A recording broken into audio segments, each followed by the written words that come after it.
Hi friends, எல்லாருக்கும் வணக்கம்.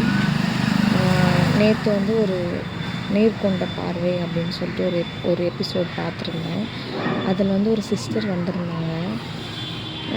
ஒரு பொண்ணுக்கு எந்த அளவுக்கு கஷ்டம் வரக்கூடாது, எந்த அளவுக்கு வேதனை வரக்கூடாது அப்படின்னா அவ்வளோ வேதனையும் அவ்வளோ கஷ்டத்தையும் அதே ஒரு ஆளுக்கு இந்த கடவுள் கொடுத்துருக்காரு.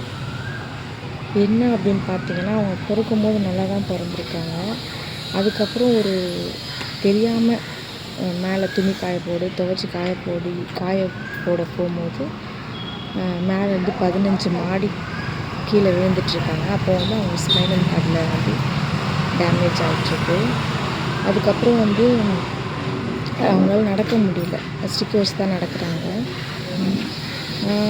அவங்க சொல்லும் போது ரொம்ப பார்க்குற நம்மளுக்கே அவ்வளோ கஷ்டம் இருக்குது. அதை அனுபவிக்கும் போது எவ்வளோ வேதனை இருக்கோ, எவ்வளோ கஷ்டம் இருக்கும்ல.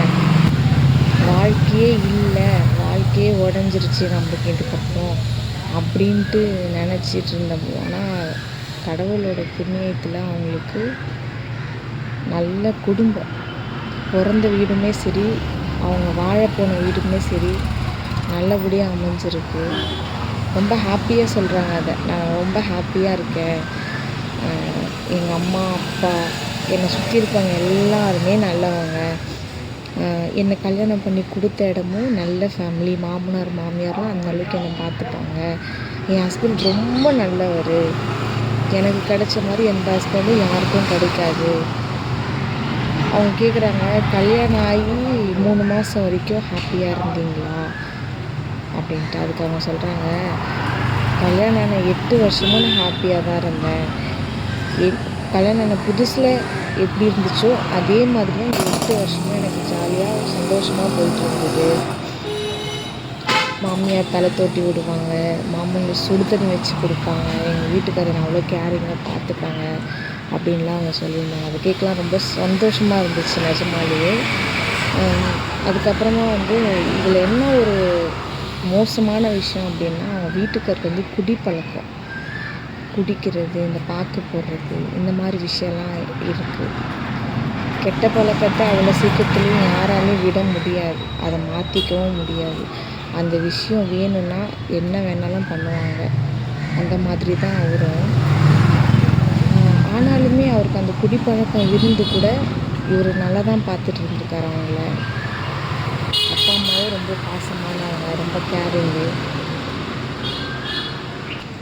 நல்லபடியாக அவங்க லைஃபு போயிட்டுருக்கு அப்படின்னு நினச்சிட்டு இருந்திருக்காங்க.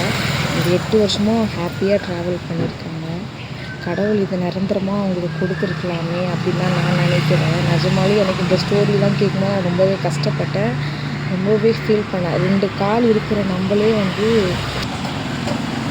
2 கை 2 கால் இருக்கிற நம்மளே வந்து ஒரு வேலையை செய்கிறதுக்கு இந்த அளவுக்கு கஷ்டப்படுறோம். ஆனால் அப்படி அவங்க இருந்து அதை ஃபீல் பண்ணவே இல்லை. எல்லாத்தையுமே போல்டாக தான் ஃபேஸ் பண்ணியிருக்காங்க. அதுவும் இல்லாமல் அவங்க ரொம்ப நல்ல, எப்படி சொல்கிறது, அவங்க பேசுகிற விதத்துலேயே ஒருத்தவங்களை பற்றி நம்ம ஜட்ஜ் பண்ணலாம். அவங்க அப்படி சொல்கிறாங்க. மாமியாரை பற்றி அவங்க கேட்கும் போது அவங்க சொல்கிறாங்க, மாமியாரே இல்லை, நல்லா தான் பார்த்துக்கிட்டாங்க, எங்கள் மாமியாரே கிடையாது, அவங்க பற்றி நம்ம ஏன் பேசணும், பாவம் இல்லை அப்படின்றாங்க. ஒருத்தவங்களுக்கு வலிக்கும் அப்படின்ட்டு அவங்களுக்கு தெரியுது பாருங்களேன்.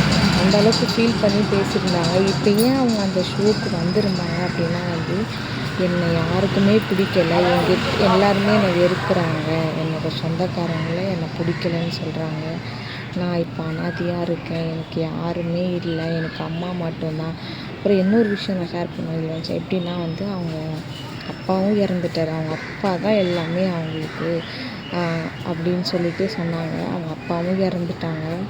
சமீபத்தில் மாமியார் இறந்துட்டாங்க, கணவரும் இறந்துட்டார்.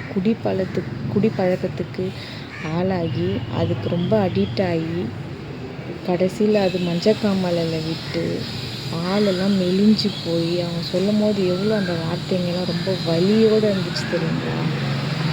நான் அவரை ஃபஸ்ட்டு நான் வந்து என்னை வீட்டில் வந்து பொண்ணு பார்க்கும்போது அவ்வளோ ஹைட்டாக இருப்பார். என்ன இவ்வளோ பெருசாக இருக்காருன்னு நானே அவரை பார்த்து கேட்டேன். ஆனால் வந்து அவர் குடிப்பழக்கத்துக்கு ஆளாகி உடம்பெல்லாம் ரொம்ப மெலிஞ்சு போய் அவங்க சொல்கிறாங்க, நான் அந்தளவுக்கு அவருக்காக எல்லாத்தையுமே நான் மாற்றிக்கிட்டேன் அவருக்காக உப்பு இல்லாமல் சாப்பிட்றது, காரம் இல்லாமல் சாப்பிட்றது, என்னோடய விஷயத்தையுமே நான் எல்லாத்தையுமே அவருக்காக மாற்றிக்கிட்டேன். ஆனால் அவர் குடிப்பழக்கத்தை மட்டும் அவரால் விடவே முடியல. ஒரு குடியினால் எத்தனை குடும்பம் பார்த்தீங்களா வீணாக போகுது. அவங்க வலி மிகுந்த அந்த வார்த்தைகள்லாம் கேட்கும்போது எனக்கே கஷ்டமாக இருந்துச்சு. அவங்க அவ்வளோ அழுதுகிட்டே சொல்கிறாங்க, என்னை யாருமே குடிக்கலன்னு சொல்கிறாங்க. அவங்க என்னங்க பாவம் பண்ணோம்? அவங்கக்கிட்ட உட்காந்து ஒரு 2 நிமிஷம் அவங்கக்கிட்ட என்ன வேதனை, என்ன கஷ்டம் அப்படின்ட்டு பேசினாலே அவங்களுக்குலாம் அந்த மனசில் இருக்கிற பாரம்லாம் இறங்கி போயிடும். அதை அவங்க யார்கிட்ட ஷேர் பண்ணுறதுன்னு தெரியாமல் தான் இந்த ஷோக்கு வந்திருக்காங்க. லக்ஷ்மி மேம்கிட்ட எல்லாத்தையும் சொன்னாங்க. ரொம்பவே கஷ்டப்பட்டேன். நான்லாம் அந்த எபிசோடு பார்க்கும்போது ரொம்ப கஷ்டப்பட்டேன். சரி, அதை பற்றி கொஞ்சம் ஷேர் பண்ணலாமே அப்படின்ட்டு தான் இந்த வீடியோ நான் போஸ்ட் பண்ணுறேன். தயவு செஞ்சு யாரையும் கஷ்டப்படுத்தாதீங்க. ஏன்னா ஒவ்வொருத்தவங்களுக்கும் அவங்க சொல்கிறாங்க, வீட்டுக்கு வாசப்படி அப்படின்ட்டு. அதே மாதிரி தான் எல்லாருக்குள்ளேயும் எல்லாருக்குமே கஷ்டம் இருக்குது. யாரும் வெளி தோற்றத்துக்கு அவங்க சிரிச்சுக்கிட்டே நல்லா இருந்தாலும் மனசுக்குள்ளே அவ்வளோ வேதனை இருக்கும். எனக்கு யாருமே கிடையாது, எனக்கு அம்மா மட்டும்தான் இருக்காங்க, நான் யார்கிட்ட போய் இந்த விஷயத்த ஷேர் பண்ணுவேன், நான் சூசைட்லாம் பண்ணிக்க போயிட்டேன், ஆஃபீஸ் ஒர்க்கு ரொம்ப டென்ஷன்னால் சில பேர்னால நான் சூசைட்லாம் பண்ணிக்க போனேன், அப்புறம் நான் எதுக்காக சாகணும், நான் வாழணும் அப்படின்றதுனால தான் அந்த ரூமை விட்டு நான் வெளியில் வந்துட்டேன். இதெல்லாம் ரொம்ப மன உளைச்சலுக்கு அவங்க ரொம்பவே ஆளாகியிருக்காங்க. ஒரு விஷயத்த அவங்க யார்கிட்ட சொல்கிறதுன்னு தெரியாமல் குழம்பி போய் தப்பான ஒரு விஷயத்துக்கு போகக்கூடாது அப்படின்றதுனால அது வெளியே வந்துட்டுருக்காங்க. தயவு செஞ்சு யாரையும் கஷ்டப்படுத்தாதீங்க. எல்லாருக்குமே வலி மிகுந்த வாழ்க்கையை தான் வாழ்ந்துட்டுருக்காங்க. யாரும் சந்தோஷமாலாம் கிடையாது. தயவு செஞ்சு யாரையுமே புண்படுத்தாதீங்க வார்த்தையினால். ஏன்னா வார்த்தையை விட்டுட்டு அதுக்கப்புறம் அழுறது ரொம்ப கஷ்டம்.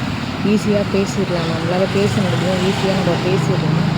ஆனால் ரொம்ப கஷ்டம். அதெல்லாம் அவங்கள மாதிரி ஒரு நாள் வாழ்க்கையை நம்மளால் அனுபவிக்க முடியாது. கண்டிப்பாக அந்த வீடியோ நான் இதில் டேக் பண்ணுறேன். தயவு செஞ்சு அந்த வீடியோவை பாருங்கள். உங்களுக்கே அது கஷ்டமாக தான் இருக்கும்.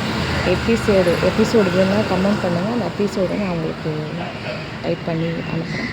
நீங்களும் ஃபுல்லாக போய் பாருங்கள்.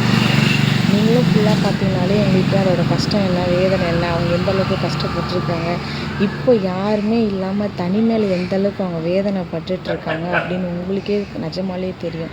நான்லாம் இந்த எபிசோடு பார்த்துட்டு ரொம்பவே ரொம்ப ஃபீல் பண்ணேன். அந்த கடவுளுக்கு கண்ணே இல்லையா? அந்த வாழ்க்கையை அவங்களுக்கு நிரந்தரமாக கொடுத்துருக்கலாமா? ஏன் பாதியிலேயே பிரிச்சுட்டாரு? இவ்வளோ நல்லவங்களா? இவ்வளோ அப்படின்னு அவங்களோட எப்படி பேசும்போது குழந்த மாதிரி பேசுகிறாங்க. ஒருத்தவங்களுக்கு நம்ம கஷ்டத்தை கொடுக்கக்கூடாது அப்படின்ற மாதிரி அவங்க பேசுகிறாங்க. யாரையும் புண்படுத்தக்கூடாது. ஒருத்தவங்க இல்லை, அவங்கள பற்றி நம்ம ஏன் பேசணும்? வேண்டாம்.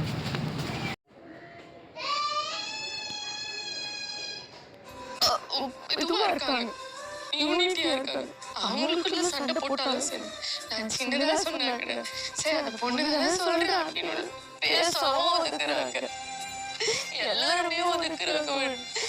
ரிலேஷன்ஸ் கூட இந்த பொண்ணு சரியில்லைன்னு ஒதுக்கிட்டாங்க. எனக்கு யாரும் வேணும், பயமா இருக்கு வாழறதுக்கு. ஆனா சாகக்கூடாதுங்கிற முடிவு இருக்கு. அதனாலதான் இங்க வந்து என்னை சூசைட்லாம் ரொம்ப தவறான விஷயம். நான் ஒரு வாரம் முன்னாடி ஆபீஸ் டென்ஷன் தாங்காம சூசைட் பண்ண போயிட்டேன். அந்த வீடியோவில் அவங்க என்ன சொன்னாங்கன்னு சொல்லிட்டு கேட்டிங்களா?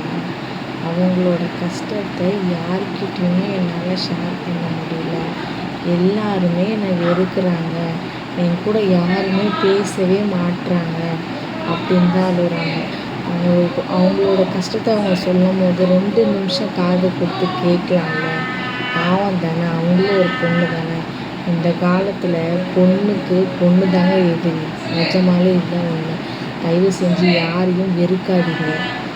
முடிஞ்ச வரைக்கும் உங்களால் அன்பு கொடுக்க முடிஞ்சால் ஸ்மைல் பண்ணி பேசுங்க. அதுவே ரொம்ப பெருசு தான், வேறு எதுவுமே வேண்டாம்.